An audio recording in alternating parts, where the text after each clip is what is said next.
यह कहानी है एक ऐसी महिला की जिसने सब कुछ खोने के बाद भी अपनी हिम्मत और विश्वास को नहीं खोया। रूथ की कहानी हमें सिखाती है कि जब हम दूसरों के प्रति वफादार रहते हैं तो ईश्वर हमारे लिए बंद दरवाजे खोल देता है। पहला, भारी धूप का समय। सालों पहले इसराइल में भयंकर अकाल पड़ा। एलीमेलेक नाम का व्यक्ति अपनी पत्नी नाओमी और 2 बेटों के साथ मोआब देश चला गया। वहां उनके बेटों ने मोआब की लड़कियों से शादी की जिसमें से एक का नाम रूथ था। लेकिन वक्त ने ऐसी करवट ली कि नाओमी के पति और दोनों बेटों की मृत्यु हो गई। 3 विधवाएं अब बेसहारा थी। 2.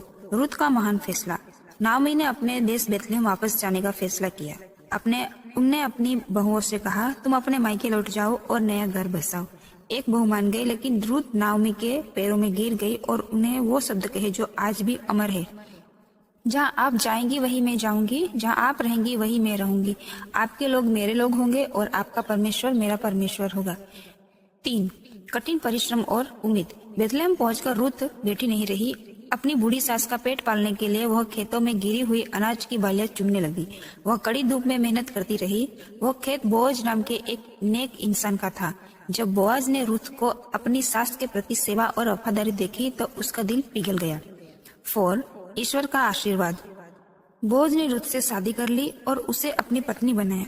जो रूथ कभी दाने दाने की मोहताज थी, उसे ईश्वर ने न केवल सम्मान दिया बल्कि वह राजा दाऊद की परदादी बनी और इसी वंश में आगे चलकर प्रभु यीशु का जन्म हुआ। यह कहानी हमें सिखाती है कि आपका कठिन समय आपकी कहानी का अंत नहीं है, बल्कि एक नई शुरुआत की तैयारी है।